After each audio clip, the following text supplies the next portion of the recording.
सभी दर्शकों को 65वें धम्मचक्र प्रवर्तन दिन या धम्मचक्र अनुप्रवर्तन दिवस की ढेर सारी शुभकामनाएं। भारत में 65वां धम्मचक्र प्रवर्तन दिवस मनाया जा रहा है। 65वें धम्मचक्र प्रवर्तन दिवस या जिसे धम्मचक्र अनुप्रवर्तन दिवस भी कहा जाता है, यह बौद्ध धर्म के सभी अनुयायियों के लिए एक महत्वपूर्ण पर्व है। हर वर्ष 14 अक्टूबर को धम्मचक्र प्रवर्तन दिवस के रूप में मनाया जाता है, जो भारतीय संविधान के रचयिता डॉक्टर बाबा साहेब आम्बेडकर के धर्म परिवर्तन यानी बौद्ध धर्म को अपनाए जाने का प्रतीक है। डॉक्टर बाबा साहेब आम्बेडकर ने 14 अक्टूबर 1956 को महास्थविर चंद्रमणि भंते के हाथों बौद्ध धम्म दीक्षा ग्रहण कर अपना धर्म परिवर्तन किया था। उनके साथ करीब 6 लाख अनुयायियों ने 14 अक्टूबर 1956 को नागपुर में बौद्ध धर्म ग्रहण किया। त्रिशरण, पंचशील व 22 प्रतिज्ञाएं देकर डॉक्टर आम्बेडकर ने हिंदू दलितों का धर्म परिवर्तन किया। इसलिए इस दिन को बौद्ध समुदाय के लोगों द्वारा इसे सम्मान और उत्साह के साथ मनाया जाता है। देश तथा विदेश से हर साल यहाँ 25 लाख से अधिक आम्बेडकरवादी और बौद्ध अनुयायी नागपुर आते हैं। बौद्ध अनुयायी 14 अक्टूबर को विशेष रूप से नागपुर की दीक्षा भूमि पर आकर भगवान बुद्ध व डॉक्टर बाबा साहेब आम्बेडकर के मूर्तियों के सामने नतमस्तक होते हैं। डॉक्टर बाबा साहेब आम्बेडकर बौद्ध धर्म अपनाने के बाद 15 अक्टूबर चंद्रपुर जिले में जाकर 2 लाख अनुयायियों को बौद्ध धम्म की दीक्षा दी थी। जिस जगह पर उन्होंने दीक्षा दी थी, आज उस जगह पर Ambedkar college of arts, commerce and science के नाम से कॉलेज शुरू है। पिछले 1.5 वर्ष से कोरोना बीमारी के चलते सभी धार्मिक स्थल बंद पड़े थे, जिसके बाद हाल ही में राज्य सरकार द्वारा सभी धार्मिक स्थल खोल दिए गए। सभी अनुयायी कोरोना गाइडलाइंस का पालन करते हुए धार्मिक स्थल जा सकते हैं। इस खास अवसर पर चलिए जानते हैं इस दिवस का इतिहास व महत्व। देश की आजादी के 74 वर्षों के बाद भी भारत के कई भागों पर जातिवाद की कुप्रथा कायम है। मानव जीवन के लिए बहुत ही कठोर है। दुर्भाग्यवश आज भी समाज में इसका प्रचलन थमा नहीं है। इस आधुनिक दौर में भी भारतीय समाज में अधिकांश लोग जाति प्रथा से पीड़ित है। देश के कई भागों में ऊंची जाति के लोगों द्वारा निचली जाति के लोगों से भेदभाव किया जाता है। इस भेदभाव को समाप्त करने के लिए ही डॉक्टर बाबा साहेब आम्बेडकर ने 65 वर्ष पूर्व बौद्ध धर्म अपनाने के लिए एक बड़ा कदम उठाया था। उन्होंने धर्म परिवर्तन के जरिए जाति व्यवस्था पर आधारित समाज में भेदभाव को खत्म करने का लक्ष्य रखा। धम्मचक्र प्रवर्तन दिवस को स्वतंत्रता का दिन भी कहा जाता है। यह एक ऐसा दिन है जो कोई भी नागरिक स्वतंत्र रूप से अपना धर्म परिवर्तित कर सकता है। डॉक्टर बाबा साहेब आम्बेडकर के साथ उनके लगभग 6 लाख अनुयायियों ने नागपुर में दीक्षा भूमि पर बौद्ध धर्म के मार्ग को चुना। यह बौद्ध धर्म के इतिहास में एक बेहद ही महत्वपूर्ण दिन है।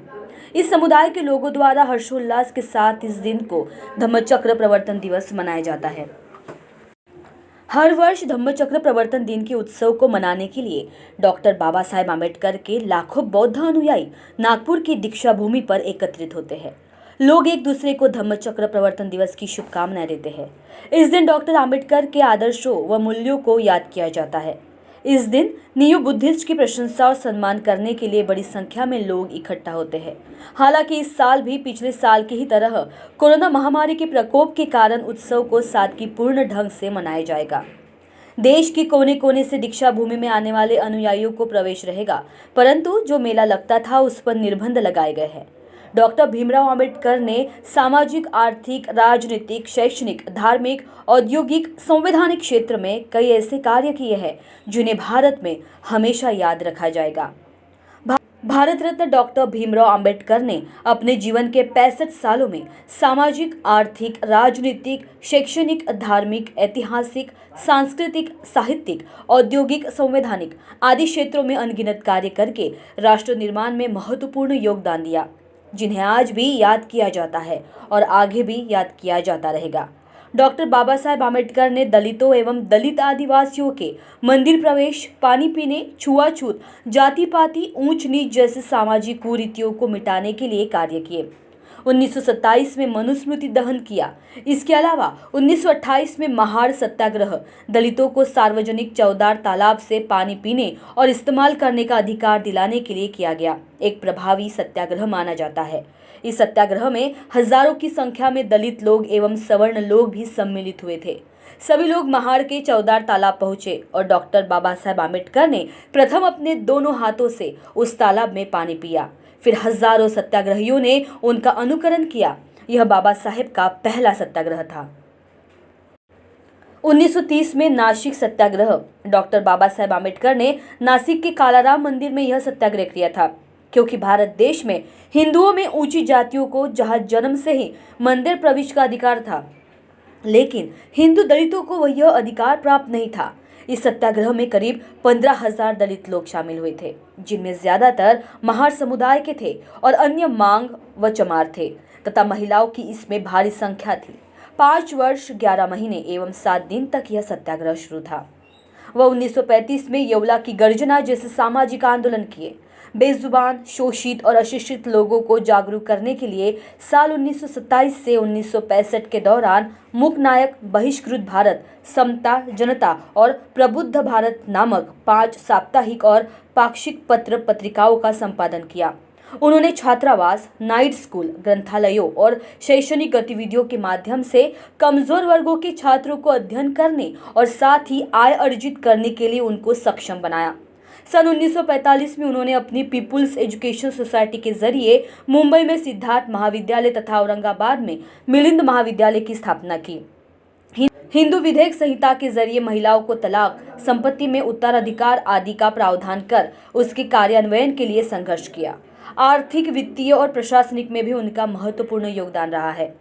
भारत में रिजर्व बैंक ऑफ इंडिया की स्थापना, डॉक्टर आम्बेडकर की रचना, रुपए की समस्या, उसका उद्भव और प्रभाव और भारतीय चलन व बैंकिंग का इतिहास और हिल्टन यंग कमीशन के समक्ष उनकी साक्ष्य के आधार पर 1935 में हुई। उनके दूसरे शोध, ब्रिटिश भारत में प्रांतीय वित्त का विकास के आधार पर देश में वित्त आयोग की स्थापना हुई।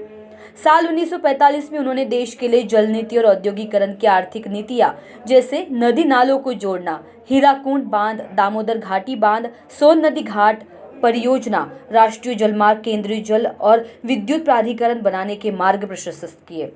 1945 में उन्होंने देश के लिए जल नीति और औद्योगिकरण की आर्थिक नीतियां जैसे नदी नालों को जोड़ना, हीराकुंड बांध, दामोदर घाटी बांध, सोन नदी घाटी परियोजना, राष्ट्रीय जलमार्ग, केंद्रीय जल और विद्युत प्राधिकरण बनाने के मार्ग प्रशस्त किए।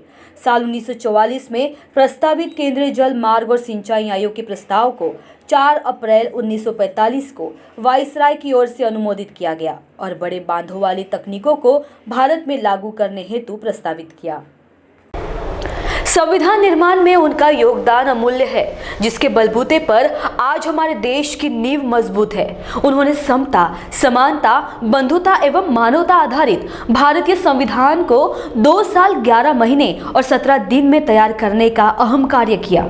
साल 1951 में महिला सशक्तिकरण का हिंदू संहिता विधेयक पारित करवाने में प्रयास किया और पारित न होने पर स्वतंत्र भारत के प्रथम कानून मंत्री के पद से इस्तीफा दिया। निर्वाचन आयोग, योजना आयोग, वित्त आयोग, महिला पुरुष के लिए समान नागरिक हिंदू संहिता, राज्य पुनर्गठन, राज्य के नीति निर्देशक तत्व, मौलिक अधिकार, मानवाधिकार, निर्वाचन आयुक्त और सामाजिक, आर्थिक, शैक्षणिक एवं विदेश नीति बनाई।